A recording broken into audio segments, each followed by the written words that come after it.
right, well, welcome back to the Blacklight Reading Hour on the Rhetoric Prof stream. My name is Tim, and tonight I'm home alone, and I got the blacklight on, as you can see. And as somebody pointed out to me, the title of this stream, The Blacklight Reading Hour, is an unintentional pun on light reading. I didn't think of that. But they told me, they're like, oh, that's really good. But I'll take that. From now on, I'm going to pretend like I meant it that way. So we have some light reading here tonight. A book that someone that I met in grad school brought to my attention. He is no longer a grad. He didn't do grad school. He dropped out and became a carpenter. And but he brought this book to my attention, and I really like it, and I think it will be helpful for some people today to be thinking about some of the stuff that's in this book. R.D. Laing, not to be confused with, I think K.D. Laing is the folk musician. It's not the same one, not the same person. Let me just play with my audio settings. You can tell me if my audio settings are no good. Please do. I'd appreciate that. Just getting settled in here a little bit. Making sure I got the right things happening. But oops, that's not the right thing. How do I do this? No. I keep forgetting. They changed the Twitch app a little bit. So now I'm like, I have to go and find out where things are. And I keep doing the same thing over and over again. Hold on one second. Because I'd like to see the chat on my phone. This is the thing I'm trying to do. Really important stuff. But, there we go. All right, cool. This book, R.D. Laing was a psychiatrist. But he's kind of most famous for being an anti-psychiatrist. He was part of, maybe really the founder of, I don't know enough about it, what was called at one point the anti-psychiatry movement. And maybe it's worth looking a little bit at his Wikipedia page. Real serious stuff we do on this channel as we look at people's... Well, first of all, look at this picture. I mean, that's pretty cool. That's a pretty great picture. Ronald David Laing, usually cited as R.D. Laing. Oh, you can see in his Wikipedia picture, he's looking at this book of knots. It's not his own book of knots. He's just interested in knots. He's reading about knots. Laing in 1983 perusing the Ashley Book of Knots. Oh, okay. I can see that you can't actually see this whole thing here. So let me just show you what he's looking at. He's looking at this Book of Knots. Was a Scottish psychiatrist who wrote extensively on mental illness and the experience of psychosis. Laing's views on the causes and treatment of psychopathological phenomena were influenced by his study of existential philosophy and ran counter to the chemical and electroshock methods that had become psychiatric orthodoxy. And this is what the anti-psychiatry thing was. It wasn't that he was against psychiatric treatment. He was doing psychiatric treatment. He was against certain kind of methods that had been quite popular. Once I was in Dublin, and I met a poet who was on the street. And one of the things that he told me was that he was like, you can find me on Wikipedia. And I was like, oh, where? He's like, oh, in people who receive electroshock therapy. He was a very interesting character. I wish I could probably find out what his name was. Because we talked for 20, 30 minutes. So I remember a few things about it. I should have bought a book, but I didn't. Anyway. So already, this was pretty common, and it still is used sometimes, electroshock therapy, but it was a lot more common in the time where R.D. Laing was treating people who were severely mentally ill, psychotics mostly, people who were institutionalized, and so he was thinking of what are the alternatives to the kinds of treatments that were available. And he had, all sorts of other things. We're not going to look just all through this Wikipedia page. I thought it might just be good to get a sense of who is this guy that we're going to read, because this book is not really about psychiatry. It's not really about psychosis. It's really about patterns of human relationships that are quite normal This is, in some sense, a book about normal pathology, which is a nice oxymoron. The kind of knots that we get ourselves into by thinking of things in a certain way. And we'll read in the intro to the book how he understands it. But I've been thinking about this book mostly because in talking to some of my students, we're not even really talking to them, just kind of like hearing from them. I'm hearing these patterns. And so I've been thinking about this book as like, this would be helpful, maybe. So we'll see. I'm going to read it tonight and we'll see what we think about it. But feel free to join in on the chat and let me know what you think as we go through this rather interesting, but certainly weird book called Knots. So let's check it out. Let me zoom in a little bit and see where we are. Okay. Yeah, so you can see 1970. It's very 1970. The patterns delineated here have not been classified by a Linnaeus of human bondage. So, no, we already need some glosses. Linnaeus was this 18th century character who wrote a major work called, in English would be called The System of Nature. And so he came up with a kind of biological taxification system. And which we still use today when we talk about scientific classification. It kind of comes back to Linnaeus. So this idea of the patterns here, he's not trying to kind of classify them by naming them. He's trying to map them out. They are all perhaps strangely familiar. In these pages, I've confined myself to laying out only some of those I've actually seen. Words that come to mind to name them are knots, tangles, thankles. He's Scottish, remember. Impasses, or impasse, perhaps it's italicized because I was just thinking about it as French or something. Disjunctions, whirligogs. That doesn't help me at all. I think of a whirligog as a little spinny thing, but binds. I could have remained closer to the raw data in which these patterns appear. You know, he could again give you clinical cases of people or not so clinical cases, just like described human interactions he saw on the street. I could have distilled them further toward an abstract logico-mathematical calculus. You know, he could have like made this look like Lacan or something. But he didn't do either of those things. I hope that they are not so schematized that one may not refer back to the very specific experiences from which they derive. So it's like a little bit of the concrete is left there, so you kind of get a flavor of where it's from. Yet they are sufficiently independent of content for one to divine the final formal elegance in these webs of Maya. Maya is a Sanskrit word for, it's hard to translate, but it may be something like illusion, kind of like the illusions of reality, the sense that reality is full of illusions itself. So nice little 1969 introduction from RDL, who's going to take us on this journey today. So it starts out in a way where it kind of feels, I'm just going to it's good to sometimes just like go through a book and look at it before you read it. And you're going to see that some of the stuff here, it's not like a normal book, but then it gets into things like this. So it changes as it goes along. So there's some patterns here that at first seem like you're kind of like, oh my God, this is so obvious. But he's building, he's starting you out as you would if you were looking at a book of knots. I was a Boy Scout, so I'm very used to looking at books of knots. A fair bit of my boyhood was spent looking at books of knots. But you know, look at a book of knots. You start with simple knots. You know, 2 half hitches, these kinds of things. Granny knot, square knot. And then the knots become more complex. And that's kind of what this is like. 1. They are playing a game. They are playing at not playing a game. If I show them, I see they are. I shall break the rules, and they will punish me. I must play their game of not seeing I see the game. They are not having fun. I can't have fun if they don't. If I get them to have fun, then I can have fun with them. Getting them to have fun is not fun. It is hard work. I have had a recent experience that this feels particularly apt to describe, which I will not talk about. But here's a really interesting one. It reminds me a little bit of some of the work of Gregory Bateson. Probably most famous, it's usually kind of, the genders are usually inverted here, where like someone's most famous for being the lover of someone.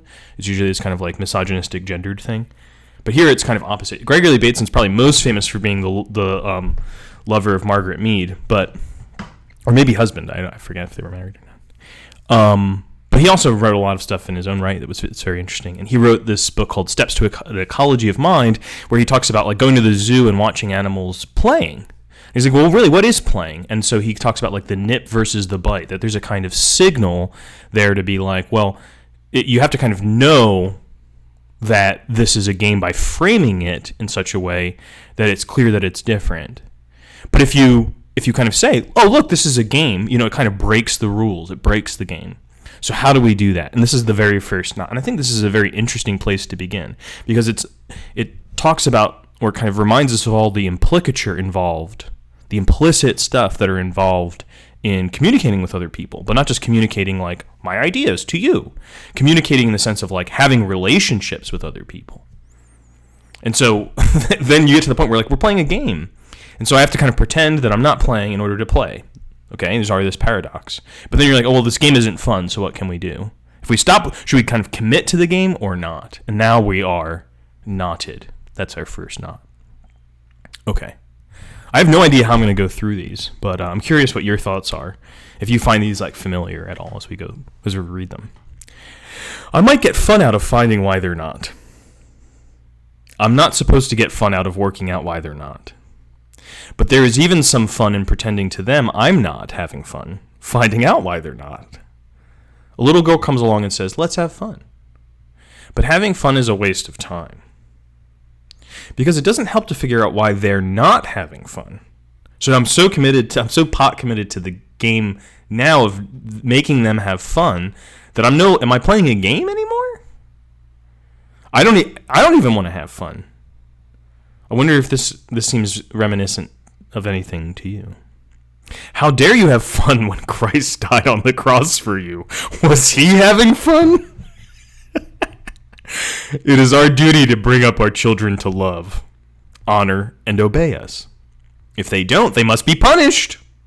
Otherwise, we would not be doing our duty. So we've gone to game and fun into duty.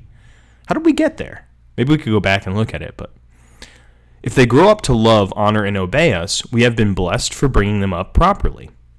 If they grow up not to love, honor, and obey us, either we have brought them up properly or we have not. Let's read that again. If we grow up to love, honor, and obey us, if they grow up to love, talking about the children, honor and obey us, we have been blessed for bringing them up properly. So it's you're the one that did it, if they are the ones that love. If they grow up not to love, honor, and obey us, either we have brought them up properly or we have not. If we have, there must be something the matter with them. If we have not, there is something the matter with us. So there's no way out of this. If there's no love and honor, and if things don't kind of work out in this nice Confucian ideal way, where there's like harmony and balance between parents and children, somebody's at fault.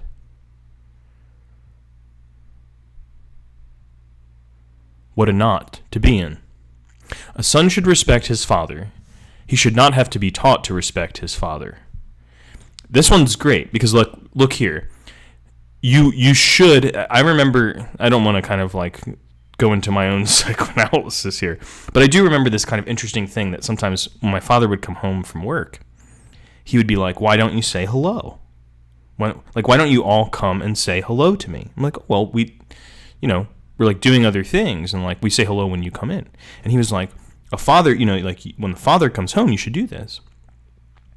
And I think what he was imagining there was this kind of thing, like this was supposed to be an expression of what was natural. But in the very kind of desire to make it natural, he was making it this kind of artificial obligation, which we also never did. And it became a kind of knot for him. Yeah. It is something that is natural. That's how I've brought up my son anyway, right? So it's like it's natural, but I brought him up that way. It's so natural that it's nurture. Of course a father must be worthy of respect. He can forfeit a son's respect, but I hope at least that my son will respect me, if only for leaving him free to respect me or not. It's kind of funny, isn't it? It's funny when it's put this way, but it's not funny when you're in it. It's not funny when you're knotted up in one of these situations. And people get knotted in this kind of thing all the time. There must be something the matter with him because he would not be acting as he does unless there was something the matter with him. Therefore, he is acting as he is because there is something the matter with him. There we go. Diagnosis. He does not think there is anything the matter with him because one of the things that is the matter with him is that he does not think there is anything the matter with him. Right? This is Joseph Heller's Catch-22. Yeah, if you send in the file to be like, I can't be a paratrooper because I have, a mental illness, they're like, well, you don't have a mental illness because you sent the form in. So it's kind of the inverse of that. If you don't think there's something a problem with you, then there is. That's part of your problem. The fact that he does not think there's anything the matter with him is one of the things that is the matter with him. There's something the matter with him because he thinks there must be something the matter with us for trying to help him to see that there must be something the matter with him. To think that there is something the matter with us for trying to help him to see that, we are helping him to see that. We are not persecuting him by helping him. To see we are not persecuting him by helping him. To see that he is refusing to see that there is something the matter with him. For not seeing there is something the matter with him. For not being grateful to us. For at least trying to help him. To see that there's something the matter with him. For not seeing that there must be something the matter with him.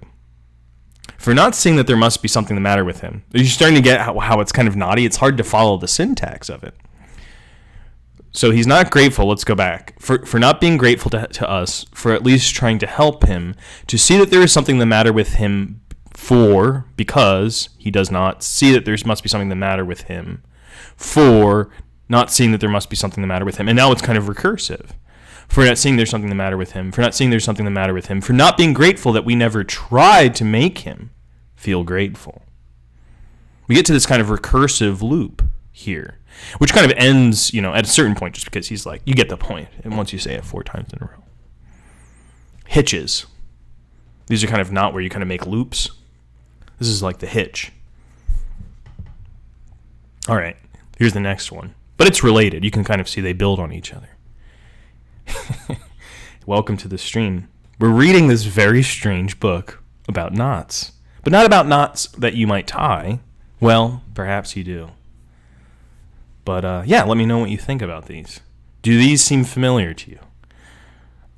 It is the duty of children to respect their parents, and it is the duty of parents to teach their children to respect them by setting them a good example. Fair enough. Seems right. Parents who do not set their children a good example don't deserve respect. Okay, so we already see where the knot's going to turn, right? It's the children that have the duty to respect the parents. But the parents have to set a good example. And if they don't, then the children won't respect them. Okay, so we can kind of see that there's going to be a paradox here. If we do set them a good example, we believe they will grow up to be grateful to us when they become parents themselves. If he is cheeky, he doesn't respect you for not punishing him, for not respecting you. You shouldn't spoil a child. It's the easy way to do what they want. But they won't respect you for letting them get away with it when they grow up. He won't respect you if you don't punish him for not respecting you. My mother loves me. I feel good. Pretty basic. This one seems very early. This might be the position of the child now that we kind of flip to. I feel good because she loves me. I am good because I feel good. I feel good because I am good. My mother loves me because I am good. Well, see, wait a minute. That is not a kind of logical movement. It's not I guess it is, depending on what kind of logic you're using. But we kind of we've flipped the cause and the effect. The understanding here is kind of changing. Now things are getting tied up. My mother loves me because I am good. My mother does not love me. Something has happened, I feel bad. And now we're going to see the same thing happen, right? It's all based on the feeling and the interpretation of this feeling. I feel bad because she does not love me. I am bad because I feel bad. I feel bad because I am bad. I am bad because she does not love me. She does not love me because I am bad. Both of these are dangerous, Both of these are super common ways to get there. So where did things go wrong here in this knot? What do you think? Oh, I forgot to light some incense. Usually I have some incense that's smoky on this side. Forgot to do that. Oh well. You'll just have to be incensed against this ridiculous stream. I don't feel good, therefore I am bad. Therefore no one loves me. Maybe the child's grown up a little bit here. They're like, they're kind of in this baby pattern, but now it's like, not because they're a baby, it's because they are just still in it. I feel good, therefore I am good, therefore everyone loves me. So we've gone from mother to no one or everyone. I am good. You do not love me, therefore you are bad. So I do not love you. I am good. You love me, therefore you are good. So I love you. I am bad. You love me, therefore you are bad. Now it's getting interesting. What does that sound like? I am bad. You love me, therefore you are bad. We're going to explore that a little bit more in this book. There's a lot of that. Mother loves me because she is good. I am bad to think she is bad. Okay, now it's super complicated because mother loves me because she's good, but if I think about her being bad, I am bad. And I think here, probably, Laing is riffing off of Melanie Klein, who is a famous psychoanalyst, who had this idea about the kind of infant's relationship to the mother and how that kind of forms their relationship to the whole world. And the first thing that the infant does, and she, in German, Spaltung, this splitting of the mother into the good and the bad mother. Maybe you're breastfeeding, and you're like, oh, this is so nice. I feel nice because I'm, eating. And then the breast gets taken away. The one that gave you the breast is the good mother. The one that took it away is the bad mother. So the infant kind of separates these into two things. Hey, what's up, Sonny Bojangles? That's a great handle. This is a pretty weird stream. Welcome. We're talking about Melanie Klein and good mother, bad mother, and we're doing some knots. We're practicing tying knots, or maybe we're practicing untying knots. There was a young adult fiction novel. It was a pretty high quality one, I think, as I remember it, called Maniac McGee, that I really liked. And one of the things that happens in this story of this kid who's like kind of a runaway. Oh, thanks. I like this reading a lot too. Maniac McGee is this kind of like, I don't remember it super well, but I remember this one part of it where there's like a pizza shop that has like a long problem. A long problem. There's a flagpole and it gets all tangled up. And so if you can untangle it, you get free pizza for life, But that theory is that, like, no one can untangle it. But Maniac McGee, the main character of this novel, like, through the book eventually does untangle it. And then he, like, finally has food. Because I think he's kind of like, food insecure, as we say today. So this maybe is a book that's kind of like for the maniac that can untangle things. It's kind of what it's. So I'm glad that you know the book. I'm curious how you read it, or like what you use it for, because the book doesn't really tell you what to do with it. It's just kind of like, here's some stuff, see what you make of it. And it's very in this time. There's a lot of things that are kind of like this, that are thinking in a very interesting way, but not really kind of making it easy for you to know how to approach it. Mostly because I think they want you to be free to approach it however works for you, but that can be a little bit disconcerting. Yeah, it is pretty confusing. Like pick your own moral or pick your own morale. Yeah. Either way, it is kind of like that. I think the way that I interpret it is, or one of the ways I interpret it is, it's like, it's supposed to give you a sense of like, oh, at the moment that I recognize this, if I feel a moment of recognition, it gives me a way of kind of going to the thing that's happening in my life that looks like that and tracing back the moment at which things went wrong. So I might have more possibilities of freedom. I think that's what he's trying to do in some sense, but there's a lot of ways to read this book. Let's keep going. I don't feel good. Therefore I am bad. Therefore no one loves me. I feel good. Therefore I am good. Therefore everyone loves me. I am good. You do not love me, therefore you are bad. Oh, okay. I think we already read this one. Oh, right. Sorry. Therefore, if I am good, she is good, namely mother, and loves me because I am good. To know she is good. I am bad. To doubt, she punishes me for doubting. She loves me. By punishing me for doubting, she loves me. That one's a tough one. Let's read that again. I am bad to doubt, she punishes me. For doubting, she loves me. By punishing me for doubting, she loves me.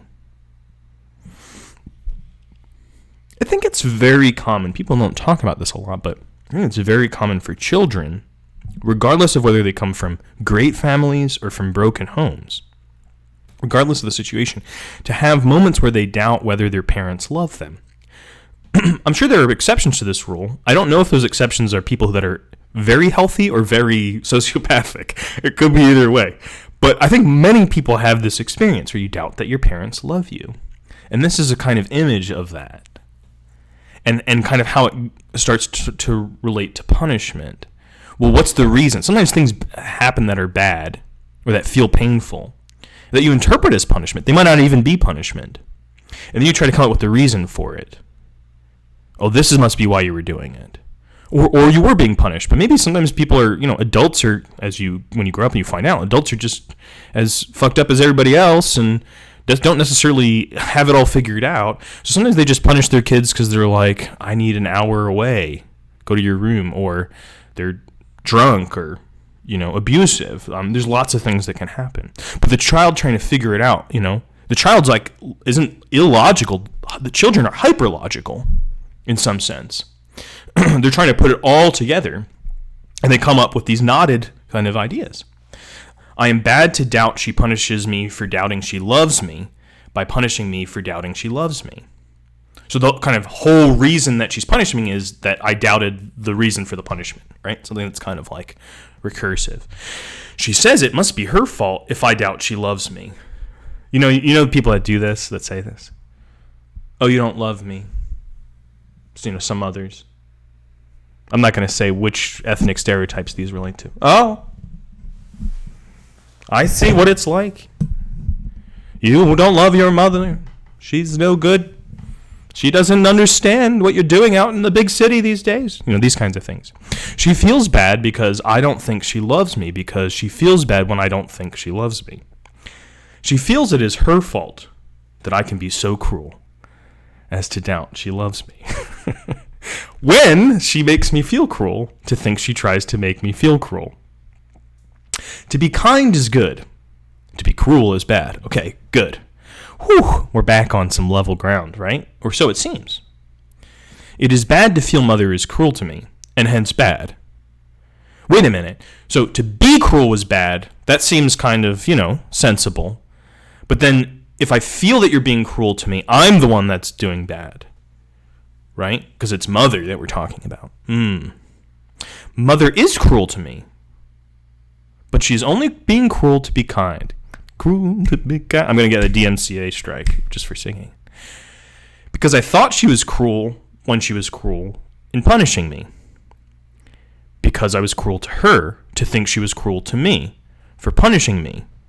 For thinking she was cruel for punishing me. For thinking she... Okay, we're back into a recursive infinite regress loop. If I'm thinking that the person that's punishing me is punishing me because of me saying that their punishment is cruel, there's no way out. It kind of is going to loop forever. But then they push off. Ellipsis. You are cruel to make me feel bad to think that I am cruel. To make you feel cruel. By me feeling bad that you can be so cruel as to think I don't love you. When you know I do. If you don't know I do, there must be something the matter with you. This is such a nice moment in the knot because we had the kind of looping, and then the person pushes out, and guess what they do? They replicate the logic, they just turn the direction. Now they're being mother. Right? If you don't know that I must, if you don't know I do love you, there must be something the matter with you. And we've kind of, now the process is going to start again. It's sad. If it weren't, it's tragicomic maybe in this rendering. It hurts Jack to think that Jill thinks he is hurting her. Stop hitting yourself. Stop hitting yourself. Stop hitting yourself. By him being hurt. To think that she thinks he is hurting her by making her feel guilty at hurting him. By her thinking that he is hurting her. This is tough to do aloud, I have to say. I wasn't expecting it to be this difficult this early on. I feel like I should. I mean, it makes you kind of want to be like, wait a minute, let's break this out let's get a whiteboard and start doing red string. But it's okay if you don't follow all of the syntax. I mean, sometimes it's okay, I think, to just be like, okay, I get the gist of it. And then you can go back later if you want and try to work out all of the different syntax of it if it's really important to you. This one, I'm going to try it one more time though. It hurts Jack to think that Jill thinks he is hurting her by him being hurt. So that's the kind of first part of the loop, being like, you're in a fight with somebody, and we're going to call them Jack and Jill, and Jack's like, it's easier when it's implicit in your head in a relationship. It sounds wild to articulate the back and forth and implications. It certainly does. I mean, it's like, it's a kind of weird thing to do, to kind of turn this into a kind of, it's almost like a Beckett play or something. Like, who is saying these lines? A kind of impersonal subject. But that's partly, I think, what Laing wants us to see, is that when we're kind of in the heat of the moment, we feel like all of this stuff is so real. It's all right there. And we kind of imagine, if there was a judge here, if there was someone to write this all down, they would see exactly all these things. Where he's like, okay. He's kind of taking the bait. He's like, all right. Let's imagine a third person that's there. What would they write down? What would it look like? It wouldn't look like this kind of person being like, oh, yeah, that's right. You're so right, girlfriend. You're so right, dude.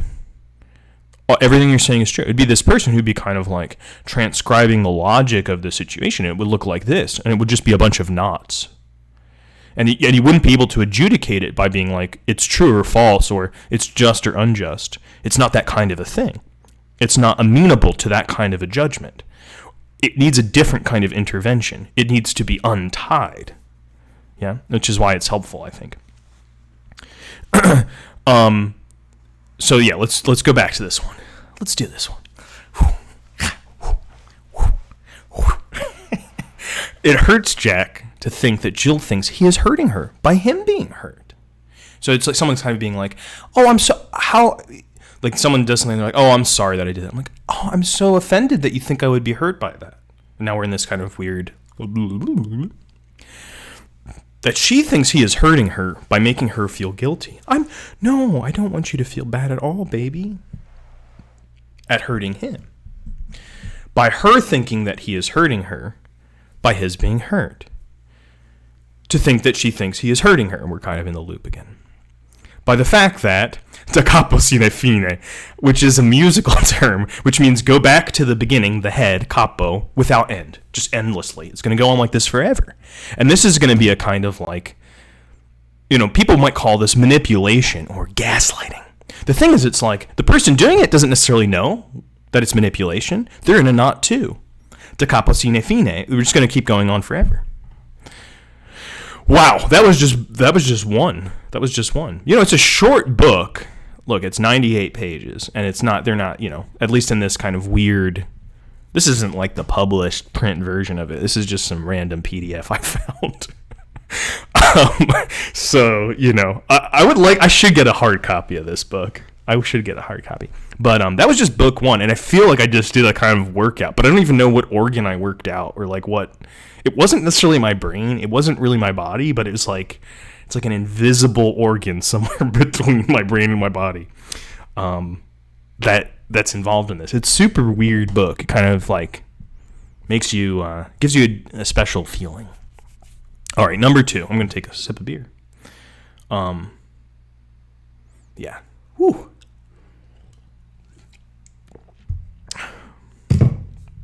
The Rumble in the Jungle with R.D. Laing. All right. Once upon a time when Jack was little, he wanted to be with his mummy all the time and was frightened she would go away. Okay, this seems pretty normal. Later, when he was a little bigger He wanted to be away from his mommy and was frightened that she wanted him to be with her all the time. So this is kind of this moment that flips. I think we all recognize that, right? Aw, cute little kid. He loves his mom. She loves her mom or dad, whatever. It doesn't matter. Her grandma. That's not the most important thing. But then there's this moment where it flips, and this is the kind of not represented in our culture quite as clearly. The moment when you kind of are nervous as a child that like you are wanted, that you don't have that difference from your parents, you're going to have to be there all the time. And that can look a lot different for people, but it's often a kind of silent fear and not one that's not particularly clear necessarily. You're just kind of, it's like anxiety is what it feels like. In fact, somebody said that anxiety is the experience of the desire of the other. What do you want from me? What is it that you want here? And this might be the kind of origin of anxiety, this little bit. Or one kind of mythic version of it, semi-mythic version. When he grew up, he fell in love with Jill. And he wanted to be with her all the time and was frightened she would go away. Okay, well, we get that. We're repeating a pattern here, kind of Freudian. When he was a little older, he did not want to be with Jill all the time. He was frightened that she wanted to be with him all the time, and that she was frightened that he did not want to be with her all the time. So what do we call this, folks? We call this attachment issues, right? Oh, well, attachment issues are a real thing and might have something to do with this kind of debunked Freudian bullshit. Jack frightens Jill. He will leave her. Because he is frightened, she will leave him. Jack is afraid Jill is like his mother. Oh my God. No. Jill is afraid Jack is like her mother, which is kind of funny. It's like Jack is like her mother, not her father, right? It's mother either way. That's a nice little kind of psychoanalytic joke / truth. Jack is afraid Jill thinks he is like her mother, and that Jill is afraid Jack thinks she is like his mother. He's afraid in both directions. He's afraid of what she thinks, and he's afraid of what she thinks he thinks.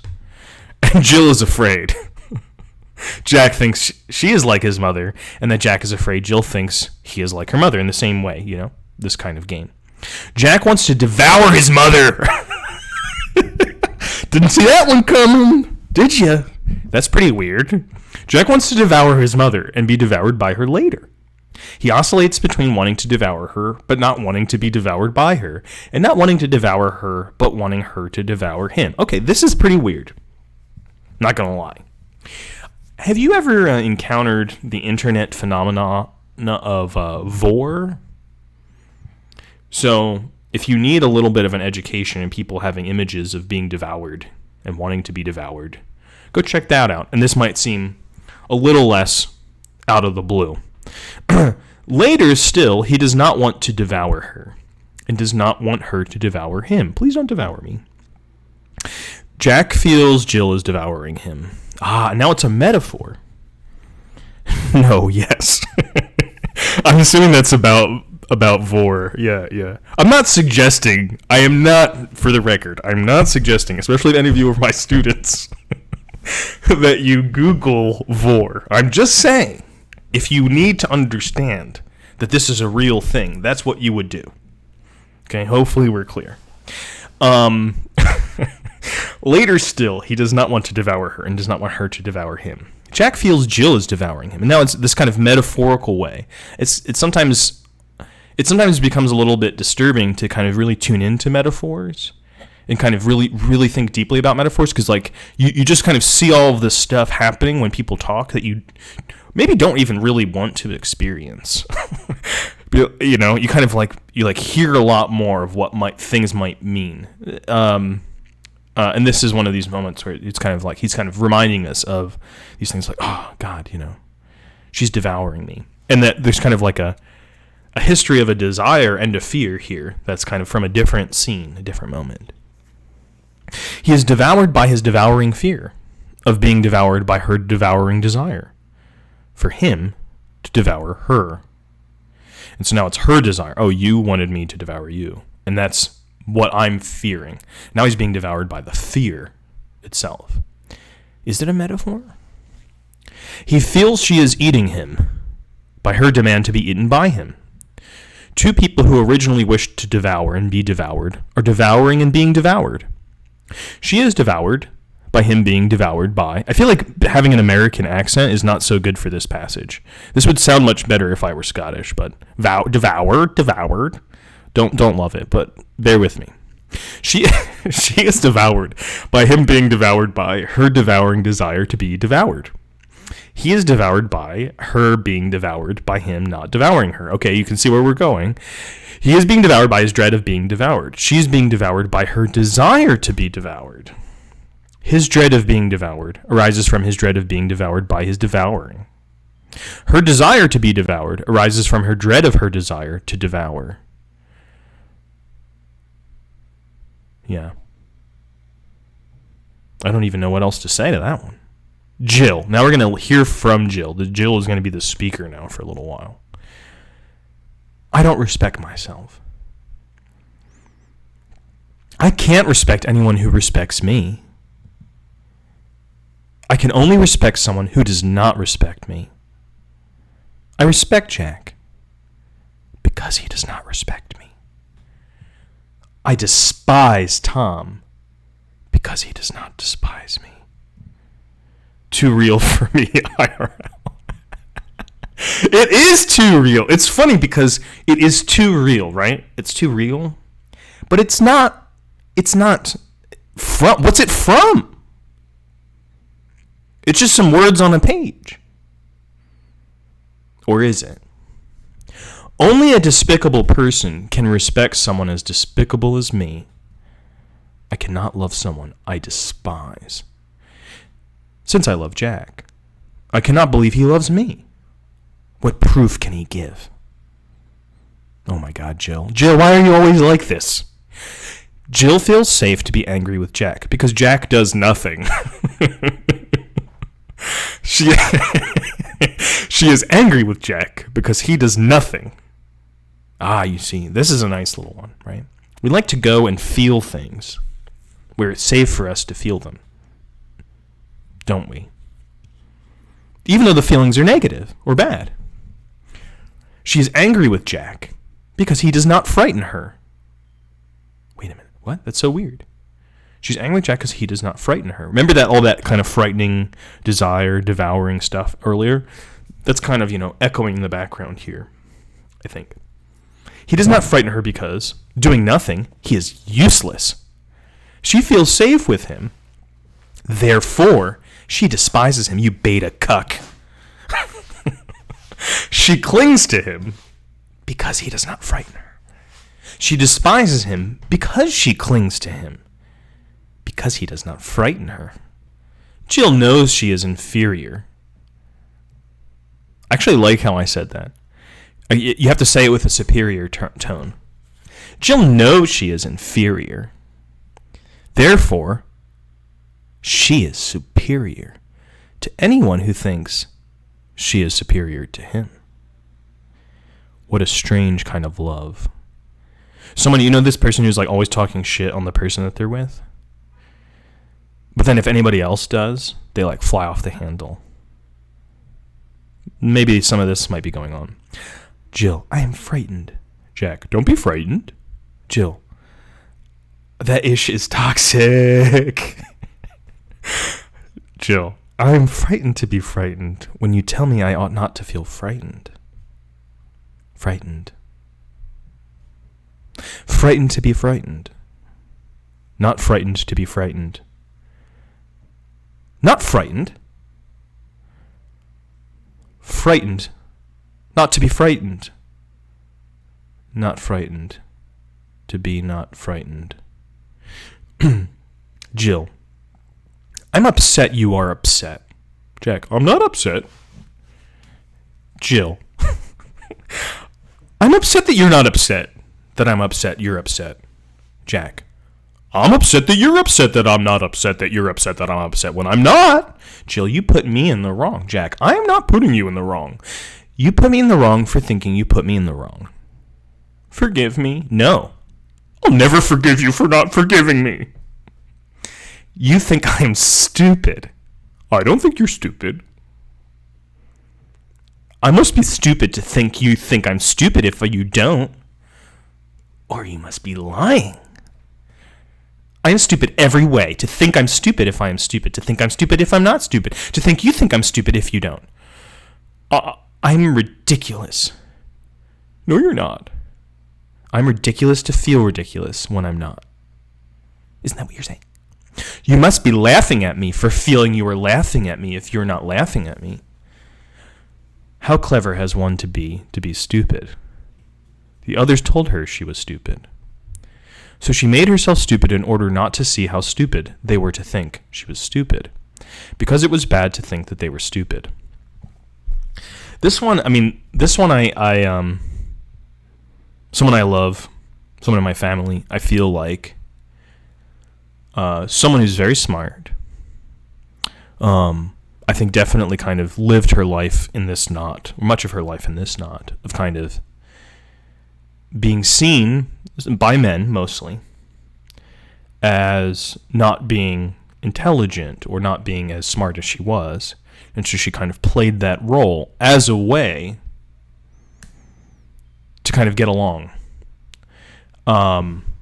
Because of a moral stance, because it was bad to think that they were stupid. Well, maybe they were just stupid in this respect.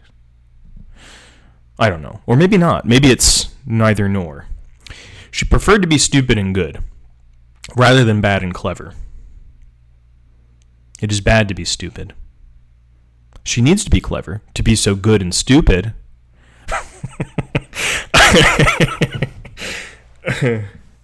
Oh yeah, the bluest eye. Oh, it's funny that you bring that up, the bluest eye, because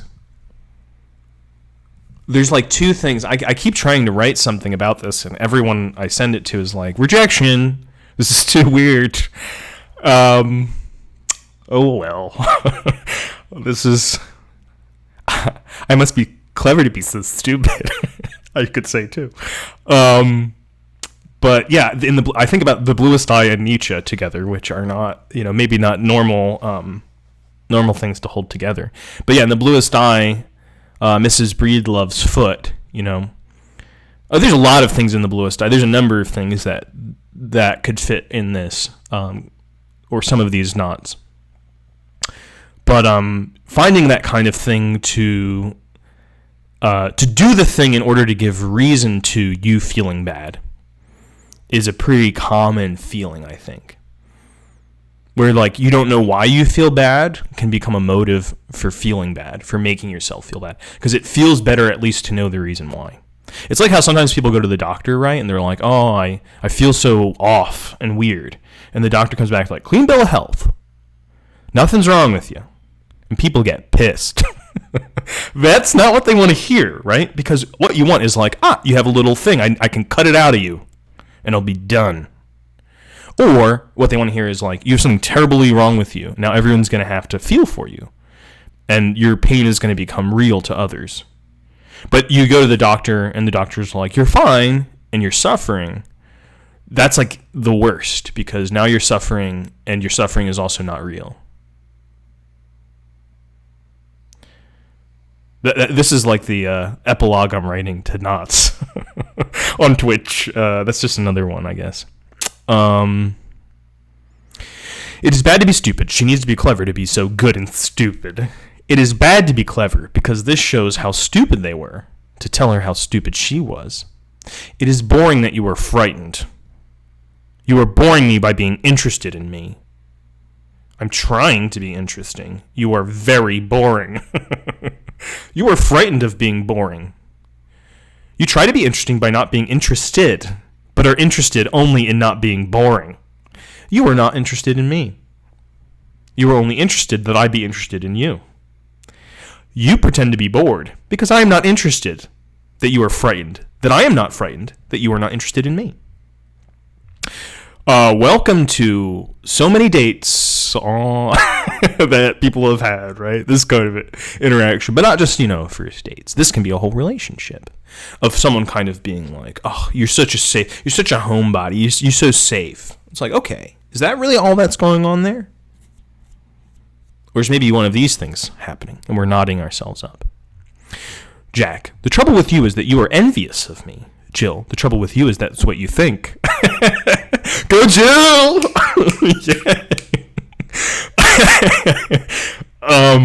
Stop. No, it kind of keeps going. Mic drop, Jill. Interesting protestations for someone with such low self-esteem from Jill. Yeah, that's funny because it's like, are these the same characters the whole time? They kind of are. But they might just be kind of variables. But I like to think about them as the same character all the time. It reminds me of how when I talk about my cousin, I have 40 odd cousins. So people are like, wow, your cousin does interesting things. I sometimes like to imagine that my cousin is one person that does all of these crazy things. This might be Jack and Jill in this book. If you imagine them as the same person, like they'll be doing all sorts of crazy stuff, but this could be one person. It's not impossible that there is a person that's in all of these knots. They're just like so knotted up. They're always in one of these things. You never give me credit for anything. You can't bear to admit that I've got it. This is kind of 1970s talk. I've got it, baby. I'm going to bring home the bacon. That's where you go wrong. You can't bear to admit I don't care. It's hard to laugh at these things. It's not hard to laugh, but it seems I feel bad for laughing. I am bad because I feel bad. You've got it. I've got it. Yeah, it's pretty funny. It's like I don't know. I can't. Maybe Mad Men would be the kind of cultural placeholder for that kind of talk. It's like Pete Campbell. I've got it, Trudy. I know I've got it. Jack, you're just like my mother. Jill, you certainly treat me like her. Jack, well, don't behave like her then. Jill, you're trying to destroy me because you hate her. Jack, can't you stop projecting? Oh no. Psychoanalytic talk has entered into the knots. The knots are being knotted by the very thing that was supposed to help unknot them. This come out around the same time at the Virginia Woolf movie. The Virginia Woolf movie. Like, Who's Afraid of Virginia Woolf, the Edward Albee play? I don't know what you mean. I don't know the Virginia Woolf movie. This came out in 1970. I think he maybe wrote it in 69, The Summer of Love. Edward Albee, let's see. Who's Afraid of Virginia Woolf? When was that written? The film is 62, so this would be after it. Yeah, it's definitely after it. Okay. Yeah, it's after. I mean, I'm sure that Laing would have known Edward Albee because he was just kind of like a guy who they would have, not that they would have known each other personally, but I mean, he would have known the play probably. So maybe he was thinking of that. The play, if you don't know the play, or the movie. I haven't seen the movie, actually. I have to see the movie. Thanks for reminding me of that. And the play is like, the play is feels like this. It doesn't feel maybe kind of as intensely knotted as this is all the time. There's like, it's a play, so it's kind of fun. Yeah, it is great. It is great. I remember reading it one day. Like it doesn't take a whole day to read a play, but like I spent the day reading and thinking about that play one time. I feel like I was traveling. That was a good day. It's an intense play. Sometimes there are plays or any kind of work that's really good that I find hard to kind of have all at once. Like it's kind of too intense. I feel too much. Like it probably would be the right way to do it, but I'm like, I just got to take it in pieces. And I remember having to take a break during that one and be like, okay, I'm gonna go have lunch and then I'll return because it was kind of intense, and funny, but like brutal. Very kind of like middle class marriage stuff, like Edward Albee stuff. But there's more in it than just a kind of slice of life. Some people read it like that, but there's more in it. Jack. Okay, well, now I'm going to have to go into some blue language here if I'm reading this. Remember, he's Scottish. You're the one that's frigid. Okay, so this is also kind of like bad psychoanalytic theory. Like super, super bad, but very typical 1960s American Like, I feel like Jack is American here. Kind of bad psychoanalytic readings, like, oh, women are frigid. This kind of stupid stuff is what turned a lot of people off to psychoanalysis, because as with any discourse that might have potential to kind of liberate people, there are very many, or very quickly, there are also kind of visions of it and versions of it that are not emancipating, manacles, mind-forged manacles that people use on themselves. They're kind of more knotted than the knots they were supposed to unknot. This happens with almost every discourse of liberation. Something to think about. I wasn't when I met you. You might try not biting off your cunt to spite my prick. Yikes. Jack, you're not a feminist, are you, Jack? Jill, when you get to that level, I feel hopeless. Jack, that's a start anyway. That's the first time today you've admitted any feeling of inadequacy.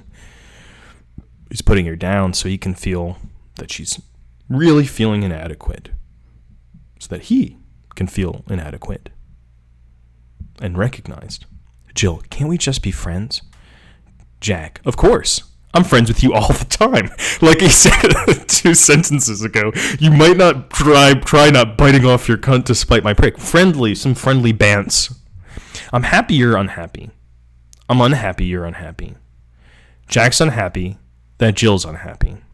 Jill's unhappy that Jack's unhappy. That Jill's unhappy that Jack's unhappy. That Jill's unhappy. Jill is guilty to be unhappy if Jack is unhappy that Jill is unhappy. Jack is guilty that Jill is unhappy because he feels that he should be happy. Jill feels guilty that Jack feels guilty that Jill feels guilty that Jack feels guilty. He can't be happy when there is so much suffering in the world. She can't be happy if he isn't happy. I'm friends with you all the time. That's a horrible burn for a relationship. Yeah, I wonder, that one might seem a little bit dated too, but aren't there versions of that? I mean, especially now when people are kind of, I'm not here to kind of comment on the social mores of the day, but when people are kind of in more open relationships, or relationships that, again, as a kind of discourse of liberation or a practice of liberation, of being like, oh, we don't have to be bounded to each other, we can see other people, we can be poly or whatever people want to call it. That these kinds of questions are like, well, what really is our relationship now? Like, oh, we are friends. This can be a kind of complicated, knotty thing for many people. So I hear, she wants to be happy. He does not feel entitled to be happy. She wants him to be happy, and he wants her to be happy.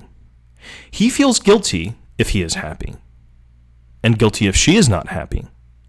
She wants both to be happy. Oh, sorry, I misunderstood that. She wants both to be happy, both her and him. He wants her to be happy, so they are both unhappy. He accuses her of being selfish because she is trying to get him to be happy so that she can be happy. She accuses him of being selfish because he is only thinking of himself. He thinks he is thinking of the whole cosmos. She thinks she is mainly thinking of him because she loves him. There's a really good work by a scholar, Sarah Ahmed, and she wrote a book called The Promise of Happiness. And one of the things that she talks about in that book, in the introduction of the book, even if you didn't read the whole thing, you could read that section. And the section on feminist killjoys might be related to this. That there's a happiness script. And that happiness becomes this kind of social compulsory thing. Be like, if you're unhappy, I'm unhappy. Which is kind of really means like, you better not be unhappy. Because you're unhappy. You're ruining the party, Jill. What's your problem, right? But people can also perform it like, I just want to sit here with you. I'm so sad that you're sad. What can we do to make you feel better? Get better. Yeah, this kind of a thing. Well, what do we do? But then at the same time, it's like, well, obviously there actually are people that kind of use their being outside of happiness, the happiness script, in order to try to pull everybody else out of it too, because they resent it. Both of these things can be true at the same time. So what Sarah Ahmed kind of offers is like, well, what's the solution for this? She has a lot to say in that book and in her other work about it, and it's not kind of super simple, but there's a kind of simple idea that I find very helpful. At the end of that book, The Promise of Happiness, where she talks about this other movie by Mike Leigh called Happy Go Lucky, which is I keep trying to find it. It shouldn't be hard to find. I actually haven't seen it, so I only know what she writes about it. But she kind of talks about this character who's kind of happy-go-lucky. She kind of goes around and does her own thing. But for her, like, one of the differences there is happiness is not a kind of condition or a state of what's happening. It's always excitement. But happiness is always related to the future of what will come, which allows it to kind of be freer and doesn't have to be as compulsory, and allows it to be kind of take more objects, that there's more freedom and happiness in the happy-go-lucky life, as opposed to happiness in the Instagram influencer image of it, or whatever it would be. What's the image of happiness today, Bojangles? Or Sunny? I'll call you Sunny. Like, what's the kind of standard, straight up, straight down, this is what it looks like to be a happy person? I feel like it's Instagram. It's got to be something on Instagram, because I guess there's a lot of stuff. Materialism? Yeah, but people don't feel like it's materialism, right? They wouldn't call materialism wouldn't be the image of the happy thing. That would be the critique of the happy thing. Be like, oh, that's materialistic. But maybe, I mean, it's hard not to say that. Clout. No, clout's pretty good. Yeah. Someone said I hope this is not going to come back at my. No one's going to ever at my department ever watch this shit. We had a chair today, a chair talk. We're looking for, and somebody said in the thing, like one of these like distinguished scholars that's going to lead our department was talking about clout as like a serious, like not like a wink. Like I was like, oh wow, that's a weird. Usually it goes from like the university out through Tumblr to Instagram, and now it's like kind of moving the other direction too. The tide goes both ways. Like now these like old elbow patch type professors are like using TikTok speak as like academic jargon. I'm like, oh, this is an interesting thing. Or maybe clout is just maybe I'm being too narrow with how I hear clout. It's not just phase gang. Everybody can be clout chasing. Even academics are clout chasing. I guess they are in a way. Actually, that's all. Of course they are. That's all they're doing. Social capital. Yeah. That's the more kind of academic term for it. Habitus, as Pierre Bourdieu wrote. It's like, it's clout, baby. We know what it is. Phase. Yeah, I just saw a YouTube video about it. That's the only reason it was on my mind. I actually don't ask me any more questions about it. I can't answer. How can she be happy when the man she loves is unhappy? He feels she is blackmailing him by making him feel guilty. My guilt is your problem, woman. And of course, it is imagined here as a heterosexual couple. A lot of this is. I wonder whether these patterns, how these patterns change as we imagine it in our own moment, but also in relationships where obviously Laing seems to think that gender matters a lot in these relationships. I don't think it's something that's kind of arbitrary when he's imagining this as a man and a woman, and we have to assume like cisgender man and woman. Would this change? How would this change if we imagined the gender to be different than it is here? Would these patterns be different? Or would there be different patterns? Would there be no patterns? Fewer patterns? I don't know. More, maybe? Who's to say? Not me. She feels he is trying to destroy her love for him by accusing her of being selfish, when the trouble is that she can't be so selfish as to be happy when the man she loves is unhappy. Neither of us can be happy because the other one's unhappy. And that's the way that you show your love and other things. She feels that there must be something wrong with her to love someone who can be so cruel. Remember this? She feels that there's something must be wrong with her. We heard this in book 1, right? So these kind of there's little things that come back throughout. It's nice with it that it comes back. To love someone who can be so cruel as to destroy her love for him, and is too guilty to be happy, and is unhappy because he is guilty. Ooh, that's a dark one. It's a dark one. That can be a real knot. I'm unhappy because you're guilty. English is interesting that way because guilty can kind of mean both things in the same word.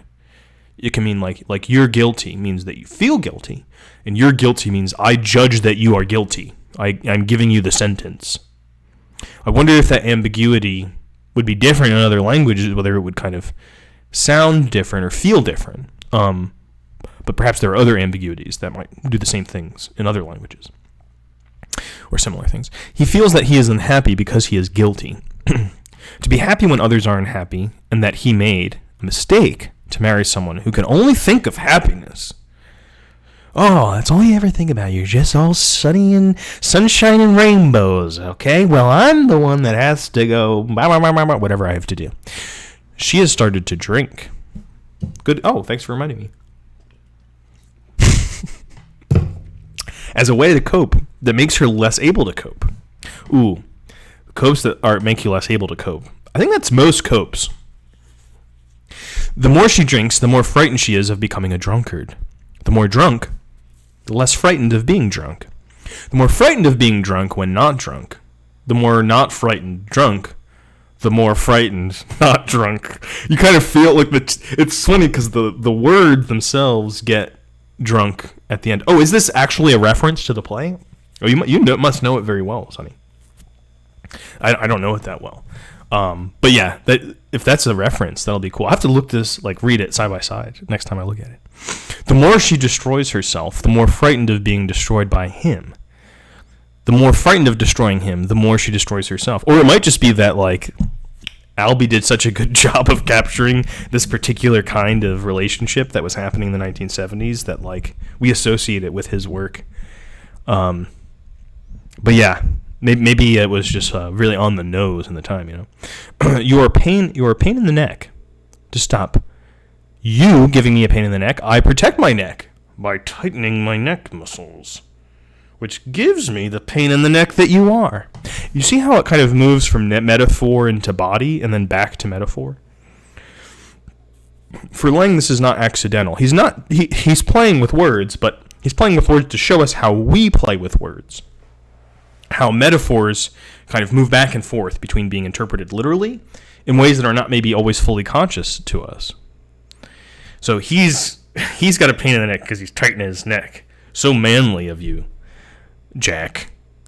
But Jill says, my head aches, trying to stop you giving me a headache. Yeah, you see? Both of them are knotted up. Oh, you're so knotted. Let me massage you. Wow, you're so tense. Why are you so tense? Because of you. Narcissus fell in love with his image, taking it to be another. Jack falls in love with Jill's image of Jack, taking it to be himself. So, narcissus. We use this word now, narcissism, and we forget again that this was a very weird choice for what we tend to call it. Now, we think almost always of egoism, which again comes from psychoanalysis and Freud's theory. But narcissism, the first example that in Freud's essay on narcissism, which is worth reading, stanza. Wait, damn that narcissist line slaps. Stanza, whatever, you're the prof. I know, I kind of hate that I call myself rhetoric prof. It's not really my vibe, but I thought it might be helpful and I was chasing clout is what I was doing. I don't even know if these are, I honestly have no idea whether these line breaks are in the original or if it's just the PDF. I think it is in the original, but I don't have a print copy of the book to compare it to. So I'm interpreting the line breaks quite freely. I don't know what to make of them myself. So yeah, no, I'm not the prof of this in any particular way. Really, very much, to be honest with you. I just kind of snuck in here. Don't tell them. Jack falls in love with Jill's image of Jack, taking it to be himself. So this essay by Freud on narcissism is super weird. The first example he gives, I think it's the first one in the essay, of what narcissism is a toothache. It's not kind of admiring yourself in the mirror. It's a toothache. Because you get pain, for Freud, he's imagining this kind of what he calls libido, this kind of drive this drive of desire that has these weird qualities. It doesn't work like desire, like we think desire works. So he doesn't call it desire. He calls it libido, which is the Latin word, or one of the Latin words for desire. So, but he's trying to make it a little bit weird, set it off by using this old Latin term that we now use to just mean kind of sex drive. But for Freud, it's a little bit different. He imagines libido, he calls a narcissistic libido. A libido which takes the self as an object. And no, it doesn't just mean that, what you're thinking. It means something like an illness. Your attention, your focus, and your function of even your body's motion withdraws into the site of pain. It's not admiration. It's that the kind of energies, we might talk about energies, sure, is withdrawn, is brought back. So depression, what he would call melancholia, is also a narcissistic disorder. That's very complex. He has a whole paper about that too. But so narcissism doesn't always have to mean like someone's just an asshole, right? We kind of moralize this idea of narcissism. For Freud, from the psychoanalytic perspective, everybody is narcissistic in different ways. It's kind of how your narcissism is organized. Like if there's an ethical dimension to it, it's like, well, how is it organized? What is the thing that we imagine to be our image? Now, if I imagine the image of myself to be the whole world, kind of like hippie love style, well, there might still be problems with that sometimes, but that's also narcissism. It's kind of falling in love with an image of myself, but it's how clear is that image? How did it get, where does it come from? What do I do with it? There are all sorts of possibilities, and narcissism can be formed differently. Narcissist thought he was falling in love with someone else. Exactly. He's looking at this, he looks into the water, right, and he sees his reflection. And you have to imagine, in the ancient world, this is a myth anyway, but in the ancient world, it's not like they had mirrors, right, in the area where Narcissus comes from. But they were usually bronze, and they would have to polish them. It's not like these kind of silver-backed mirrors that we have today, where the refractivity of the light, the reflection index of the light, is really good for seeing an image. Most of the mirrors weren't like that. So seeing yourself in water was probably the clearest image you would have of yourself in lots of places.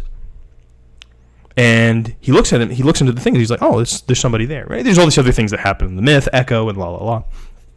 There's also different versions of the myth. In one of the myths, he dies by trying to kiss himself, or kiss his reflection, thinking it's someone else, and then he falls in. He falls into the image. In another one, he just is frozen. He can't stop looking away. He's so in love. And so he kind of withers into a flower, because it's a myth. And there's a flower called the Narcissus. So, sounds more like a simp than a narcissist. Well, see, the simps might be narcissists, right? So again, it's different ways that it gets organized. Jack falls in love with Jill's image of Jack, taking it to be himself.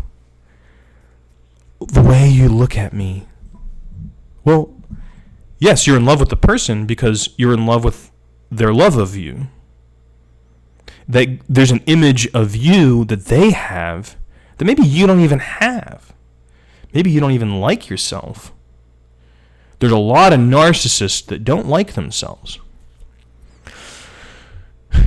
Anyway, weird stuff. She must not die, because then he would lose himself. He is jealous in case anyone else's image is reflected in her mirror. So sometimes Laing in this book does get a little bit poetic. He doesn't always do these kinds of quasi-logical things. It's part of the logic, but he kind of gives us a moment where something a little bit more interesting breaks through, if we were to pull it out. And this is one of those. He is jealous in case anyone else's image is reflected in her mirror. What would that mean? Well, in some sense, it would mean that, she would desire somebody else. But it's not her real desire that's after here. It's his image of her desire. And so if in his mind, his image of her desire becomes an image about her desire for someone else, this is going to affect him. But all of that can happen all just in Jack's head without Jill doing anything. And probably the same thing could happen in Jill's head, too. Let's be real. Jill is a distorting mirror to herself. Jill has to distort herself to appear undistorted to herself. Oh, damn. Too real again, right? To undistort herself, she finds Jack to distort her distorted image in his distorting mirror. She hopes that his distortion of her distortion may undistort her image, without her having to distort herself. Okay, I have to say, in this kind of relationship between Jack and Jill, this one's a little bit more sympathetic than the one before, I think. If they're the same people, maybe there's been some progress in their marriage or relationship or whatever.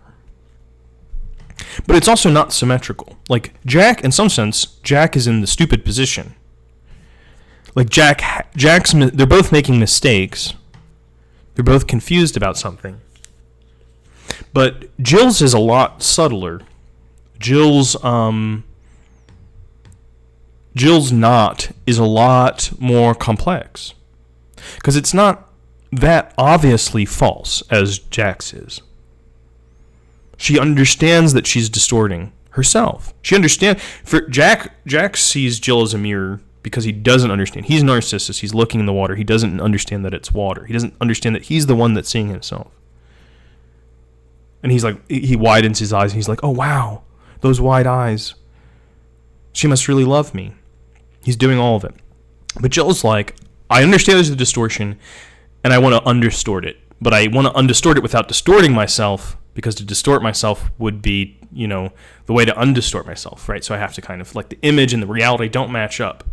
And in her awareness of that, she's looking for someone else's image that will kind of affect her reality. And there's a lot of generosity in there, but there's a lot of danger in that. And it's not going to work.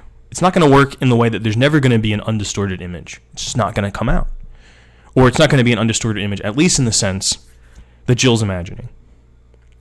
Not using synonyms is really powerful. The words lose so much meaning with such refrain. Well said. Words lose so much meaning with such refrain is a good line. Yeah, they do. It's kind of hard for us. There's a lot. There are like cognitive psychologists that talk about this phenomenon of kind of word repetition, and they have neurological theories about it. But I don't know if that's the most interesting way to think about why words lose meaning with repetition. But I think it's probably closer to what you're saying is like it's related to kind of the synonyms problem. Every once in a while, a former student will tell you the thing that they actually learned from you, and it usually is like one sentence. And it's never the one that you expect. So one time, one of my former students, who I actually just talked to today, she was like, the thing I always think about is that you said once, and I know that I said it like absolutely in passing, like didn't think about it at all, was that there are no synonyms. And this is not my idea. This is an idea of Roman Jakobson, the linguist. But it is a kind of powerful idea. When I saw how I didn't mean it that way, but the way that she took it was much more interesting. To say that, like, take it as a kind of almost ethical principle that there are no synonyms. That you have to kind of attend to the meaning every time. That it's always a little different. They just become more and more non-unique. #debate. Yeah, oh, you're a debater. Interesting. Yeah, the unique and non-unique. That's a shibboleth of the debater. Oh God, this mirror stuff. There's a great poem by E. Cummings. Well, there's more than one great poem by E. Cummings, but there's a great poem by E. Cummings about a kind of mouse, and a guy looking at a mouse that is also reminds me a little bit of this, but it's a kind of hopeful version. It's not the naughty version. I forget what it's called, and if you Google E. Cummings mouse, you'll get a different mouse poem because you wrote more than one. So if I find it, I'll try to come back and put it in the YouTube comments. I never got what I wanted. I always got what I did not want. What I want, I shall not get. Therefore, now we're in logic land, to get it, I must not want it, since I only get what I don't want. What I want, I can't get. What I get, I don't want. I can't get it because I want it. I get it because I don't want it. I want what I can't get, because what I can't get is what I want. Oh, what's up, Lucas? What the fuck, man? It's been a while. Thanks. Yeah. Oh, dude, it's so good to hear from you. I think about you a bunch, and I learned a lot from you. All right, we'll talk again some other time. Later, man. Thanks for coming by. I want what I can't get because what I can't get is what I want. I don't want what I can't get because what I can get is what I don't want. I never get what I want. I never want what I get. I get what I deserve. I deserve what I get. This one, in some sense, is kind of like peace. This one is kind of clearer to me. I don't know. Maybe that just means that I think more like this than some of the other ones. I have it, therefore I deserve it. I deserve it because I have it. You have not got it, therefore you do not deserve it. You do not deserve it because you have not got it. You have not got it because you do not deserve it. You do not deserve it, therefore you have not got it. And we see how this kind of like this one about desire, and probably we imagine like sexual desire because of all this weird stuff that was coming before it. But now it's political. I have it, therefore I deserve it. There was a video going around today on one of the social media sites. I don't know if it's going around. Anyway, I saw a video of just a very rich man being like, haha, this is what Christmas should look like. It should have 300 presents. And he was like mocking people who are poor. And people are like, oh, he's just being such a dick. And it's like, well, he obviously, yes, he is being a giant asshole. But I think probably from his own very distorted point of view, it is an ethical position. This is one of the problems of ethics that ethicists don't like to talk about, is that ethics can lead to really horribly unethical things. Because when people's ethics are distorted like that, when they think that if I have it, I deserve it, and then they look at the whole world with that principle, then the other ethical principles that they have of like, well, you don't deserve it. So what do we do with people that we don't deserve? Well, a lot of people would say, oh, you don't give them anything. You don't give anything to the undeserving. Now we disagree about who the undeserving are.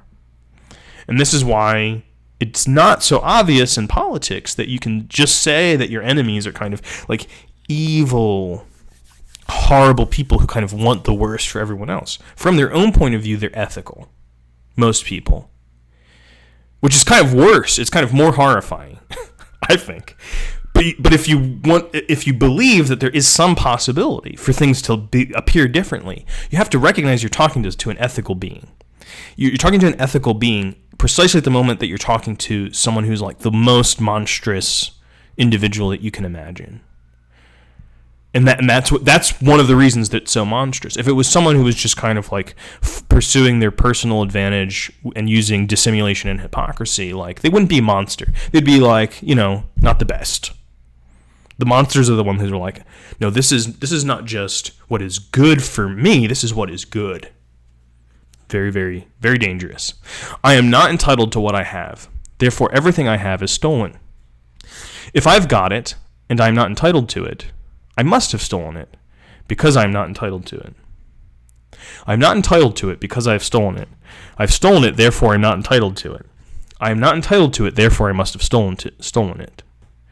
Or it has been given to me as a special favor by someone who is entitled to it. So I am expected to be grateful for all I have because what I have has been given, not stolen. And so now we see the same logic happening for someone who has kind of internalized. They're at the bottom of this relationship. They're in the position of someone who is serving others. And they're like, okay, when I get the crumbs off the table, I'm guilty. I'm not entitled to this. I can't make any claim. They can even look at this massive disparity between them and be like, this is because they deserve it. God has cursed me, or whatever it is. Yeah. Okay, and now we have a diagram. I'm probably going to do this in two parts. Like, we're getting roughly to the halfway point, so it doesn't have to be the exact halfway point. But I'm probably going to do this in two parts, just to let you know, those of you who are still here. And thank you so much for coming to the stream. This has been really fun for me already. Hopefully, it's been interesting to you. Take a look at this diagram for a second.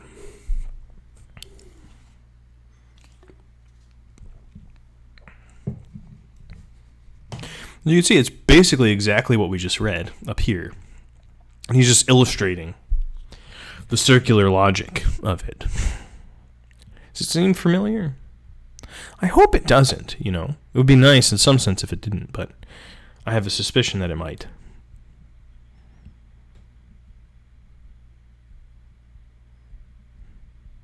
Yeah. Okay. Here we go. And then he does another one. I'm not entitled to it because because it can go this way. I've stolen it. I've stolen it because I'm not entitled to it. Notice how what's changing in the meaning here are these ones, the logical connectors. People like to imagine that logic is a technique for discovering or proving the truth of things. And, you could read a lot of stuff to confirm or disconfirm that hypothesis.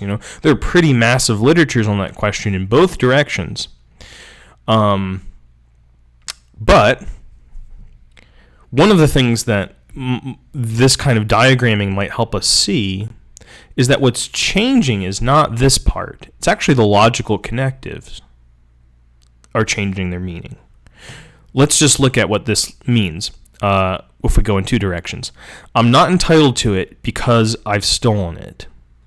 Because here means something like that the quality of it being stolen is the cause of being entitled to it. Now, if we go in the other direction, I've stolen it because I'm not entitled to it.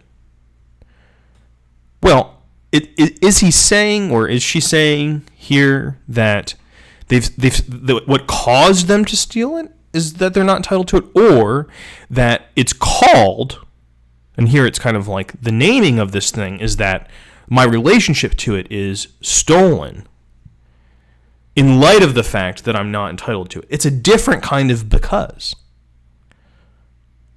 One is causal, one's explanatory.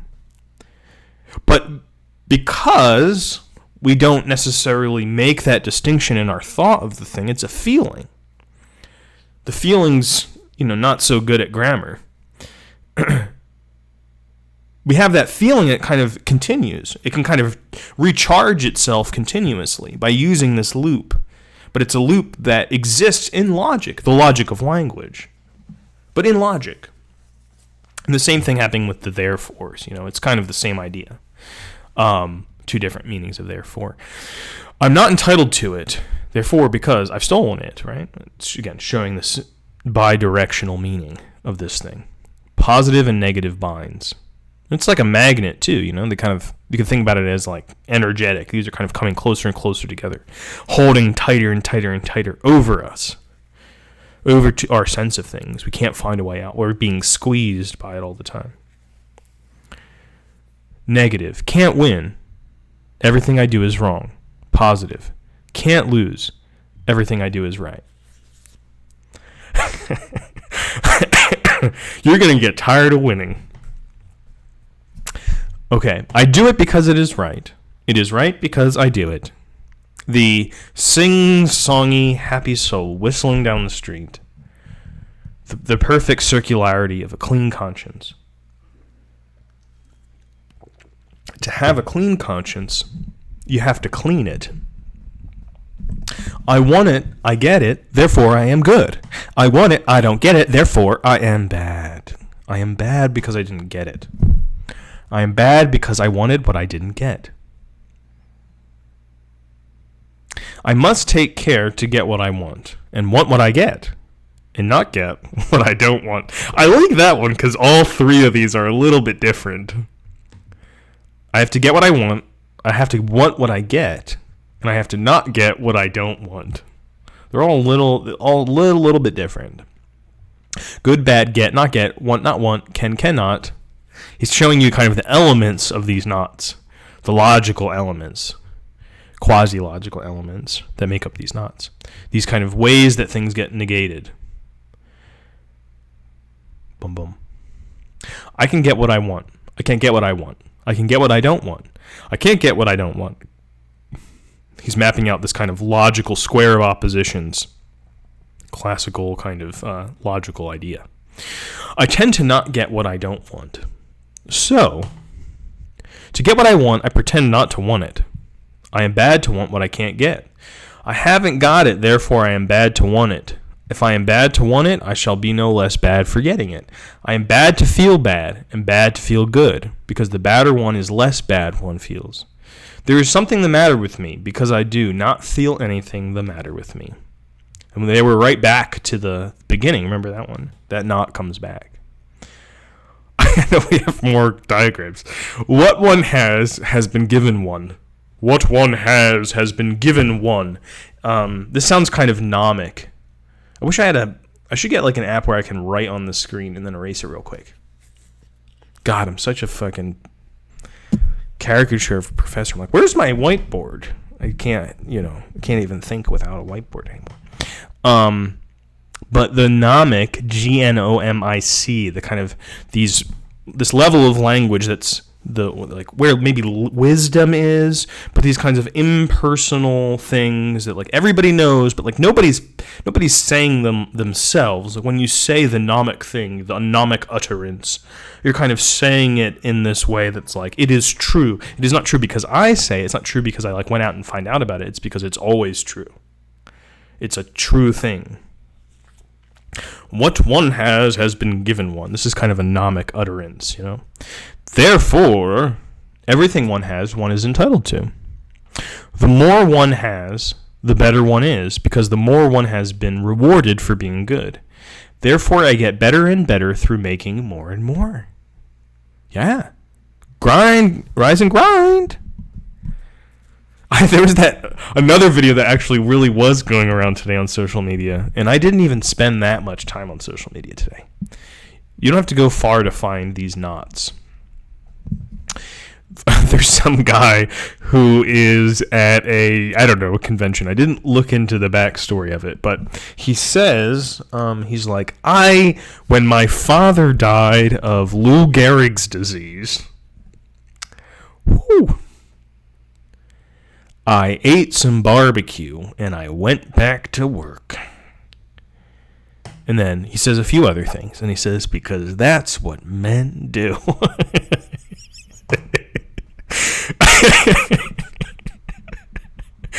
Oh, it's like, if that is not, this is that's a guy real like deep into this knot, this particular one.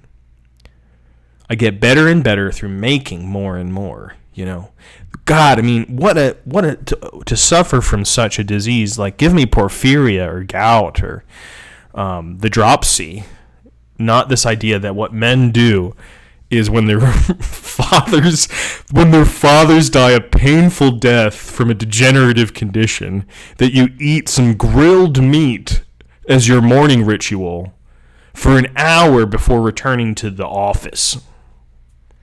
God damn, that is some knotted up shit. Wow. All I have has been given me and is mine. Simba. Everything the light touches will be yours. Is that not secretly the reason that people love The Lion King? Oh, if I were an animal,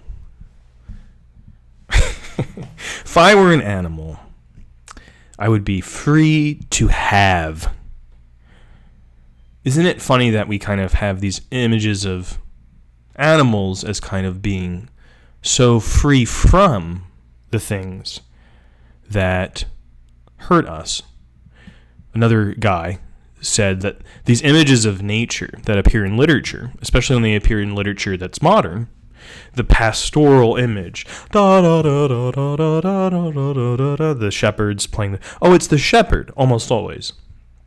The shepherd with the sheep are just living their animal life. And all that the shepherd has to do is follow the sheep around and kind of enjoy themselves. And so they're kind of we imagine a kind of version of an economy where there is a way to be natural. That's the pastoral. And so you look out onto the beautiful green preserved nature and the National Geographic and David Attenborough's BBC World and all of these kinds of images of a life of animals that is not oppressed, that is not alienated. But this is also a mirage. This is also an image of the animal being liberated from something that it never suffered from. It doesn't own anything. It doesn't not own anything. It doesn't have this category in its existence. We're the ones with the category of property. We have it or we don't have it. The animal doesn't have it. The animal doesn't not have it. Animals don't have property. Okay, well, we do. And we are animals, but we're really fucked up ones. All I have has been given me and is mine. If I have it, I must have been given it. And doesn't that sound a bit like graciousness? Therefore it is mine. But it's actually the kind of ingredient of greed and avarice. I haven't it, but I can get it. Therefore, because I have been given the capacity to get it, it is mine. You gotta go out and discover your true self, find your potential, market yourself. But you gotta put yourself out there, baby. You gotta lean in. You gotta find out what you can do. It is not mine, but it has been given me, and I have it. Therefore, I am grateful for what I have, or what I have been given. But I resent being grateful, because if I've been given it, it has not always been mine. And now we're kind of in the id, the avaricious fantasy that has no kind of moral limit at all. It wants everything. Therefore, if I don't feel grateful, I won't have been given it. Therefore, it is, past, present, future, eternally mine. Wow. That's some Lord of the Rings shit. If it is mine, it is not me. If it is mine, it is not me. If it is mine, it is not mine. If it is me, it is not mine. It is mine. I have no idea what to do with this. It says moderato. That was the best I had for that. This is a musical indicator, I guess? I don't know what's going on here. If it is mine, it is not me. If it is not mine, it is not me. If it is not me, it is not mine. If it is me, it is mine. I think it's this one here that's kind of the naughtiest. If it is me, it is mine. It's like, well, there's so many things about us that are not mine. Like, ooh, I have cancer. Is that me? Well, it seems a lot like me in the way that we usually imagine me, or you imagine you, where the stuff that is me is in me. But there's all the stuff that's in me that's not really me. So if we start saying, if it is me, it is mine, we might end up in a place where, because we don't have this gap in our logic, if we have our logic super tight, we start making all sorts of horrible mistakes. Because we think, if it is me, it is mine. This is a huge mistake. But if it is mine, it is not me. And if it is not me, it is not mine. Therefore, if it is not me, and it is not mine, and if it is not me, it is not... Oh, God. If it is not mine, it is not me. And if mine, it is not me, then... Okay, I can barely make sense out of this one. This is like computer code or something. I don't know what to make of this. Then, if it's not me, it's mine. If it's not me, it's mine. Poco a poco accelerando. Okay, I'm supposed to go faster, little bit by little bit. Okay, I'm going to take a sip of beer before I try that. Because that's what speeds you up. All right.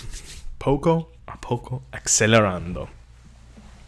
If it's not me, it's mine. If it's mine, it's not me. If it's mine, it's not me.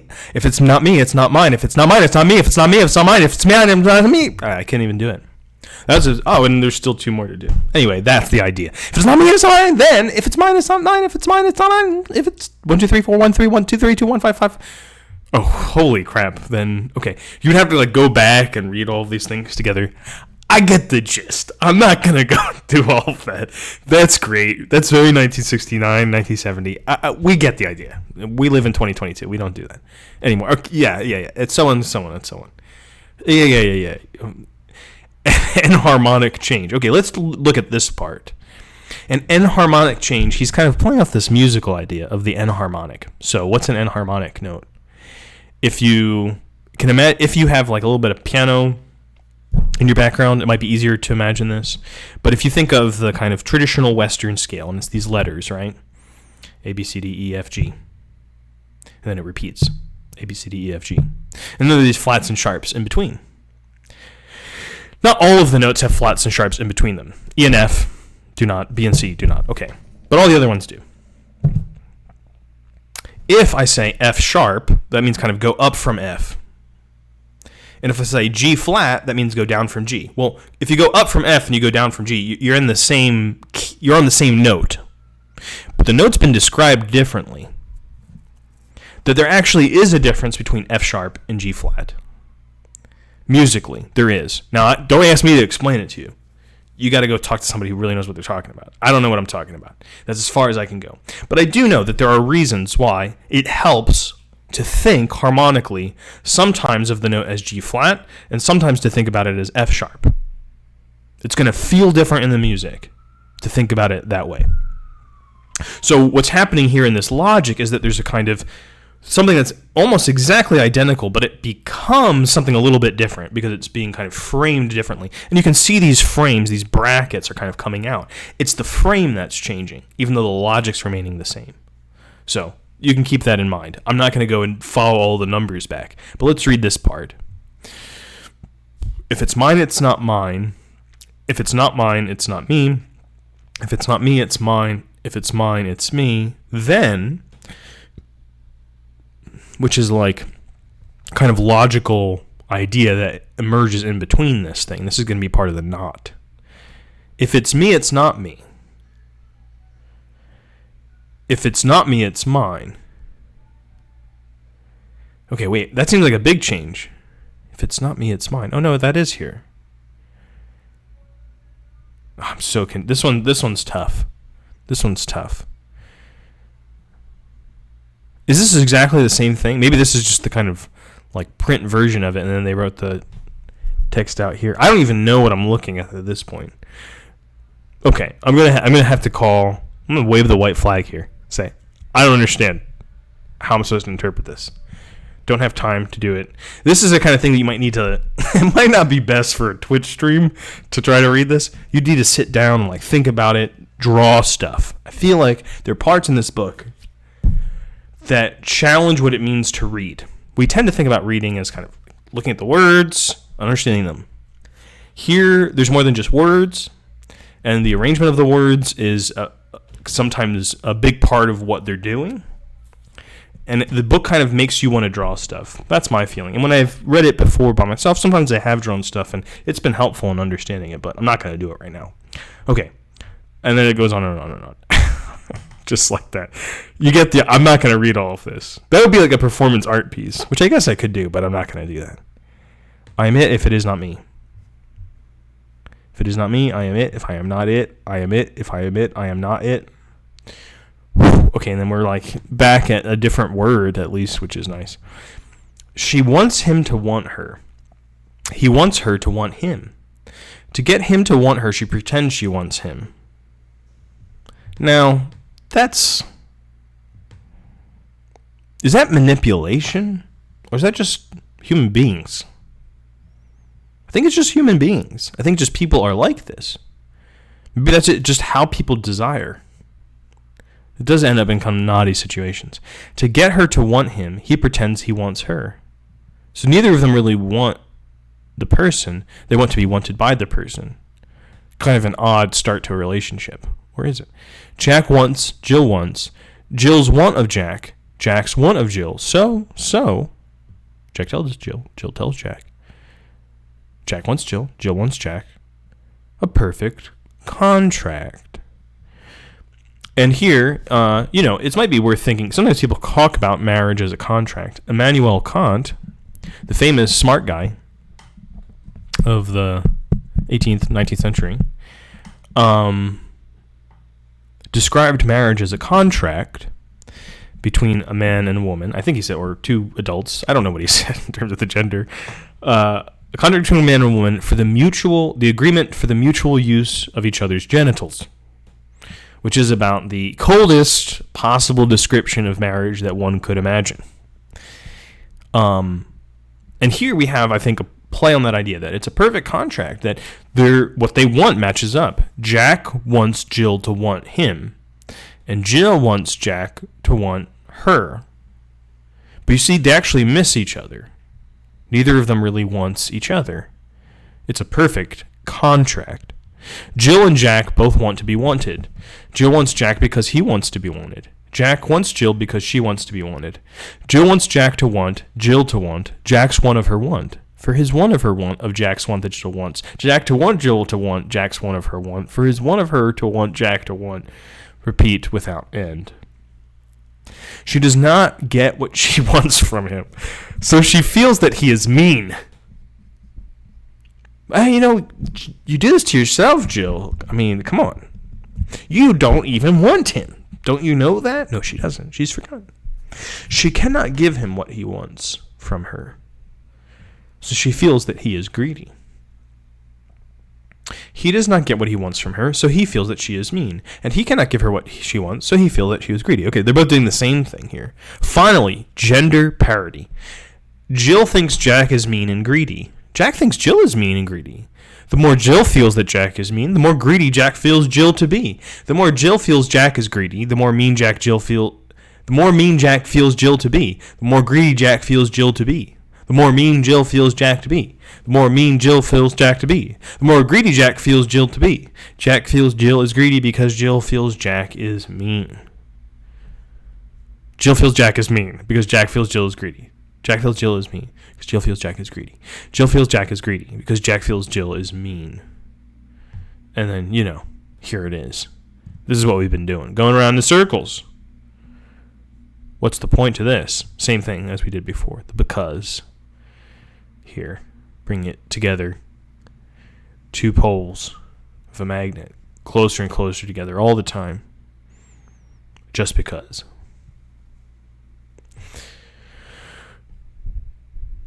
Oh, okay. This is different. The more Jack feels Jill is mean to feel, he is greedy. The more Jill feels Jack is mean, to feel she is mean. To feel he is greedy. To feel she is mean. The more Jill feels Jack is mean, to feel she is mean, to feel he is greedy. To feel she is mean. The more Jack feels Jill is mean, to feel Jack is mean. To feel she is mean, to feel he is greedy. To feel she is mean, because she does not want to give him what he wants. He wants her to be more generous in her judgment about him. I mean, that could be said today. Namely, not feel he is mean to feel she is mean, to feel he is greedy, to feel she is mean, to feel he is mean, to feel she is mean, to feel he is greedy, to feel she is mean. She feels he is asking too much, greedy, to expect her not to feel he is asking too much, greedy, to expect her not to feel he is mean and greedy. To feel she is mean, to feel he is greedy, to feel she is mean, to feel he is mean, to feel she is mean, to feel he is greedy, to feel she is greedy, when all she wants is that he be more generous in his judgment about her. Namely, not to feel she is mean, to feel he is mean, to feel she is greedy, to feel he is mean, to feel she is mean, to feel he is mean, to feel she is greedy, to feel he is mean, to want her to be more generous in her judgment about him, namely. And there we are. We're at the end of section 2. Should we do 3? Let's see. How long does 3 go?